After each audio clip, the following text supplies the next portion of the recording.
You plan this perfect moment for your child, and suddenly the background is just total chaos. What I found most shocking, though, was the venue's reaction. You'd think they would have given the couples a heads up, but they were just as surprised. Wait, really? The wedding halls themselves didn't know. That's the critical failure point.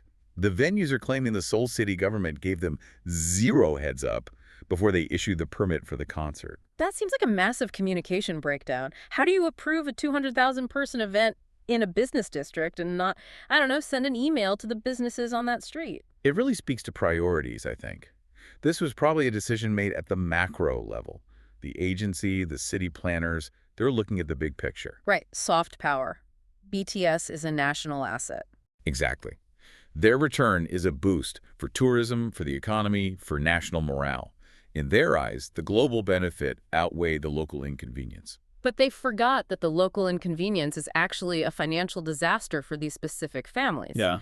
So we have this standoff, the concert is happening, the weddings are booked, the fees are looming. What's the official response? What are the powers that be doing? Well, we have the official statements. Seoul City says they're working on traffic detours. HYBE, the agency, says they'll mobilize all resources for safety. Okay, let's be real. Traffic detours and safety resources, that sounds great for the concert goers, but does that help Mr. A's grandmother on her bus? Ironically, it might make it even worse. When officials talk safety for a crowd that big, they mean pedestrian safety. That means closing more roads. Oh, right, barricades. Barricades, blocking off U-turns, keeping cars away from the people. The safety measure basically builds a wall around the wedding venue. It secures the concert, but it strangles the businesses around it. Precisely. These responses completely ignore the financial injury and the timeline disruption for these families. They're not offering police escorts for wedding buses or offering to pay cancellation fees. They're just saying, we'll try to keep the chaos organized. For the families, though, the damage is already done, the stress is there, the money is potentially lost. And this highlights a huge regulatory gap.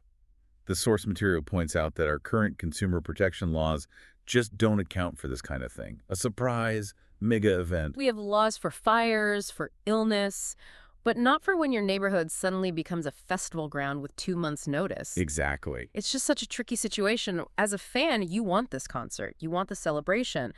But as a person who just wants their wedding to go smoothly, you feel completely trampled. It really forces us to look at the real cost of soft power. We always talk about how great K-pop is for Korea's image and economy, and it is. Sure. But we never think about the cost. Mm-hmm. This story shows the cost is actually very local, and it's being paid by individuals who just had bad luck with their calendar. It's the butterfly effect. A global superstar announces a concert, and a hurricane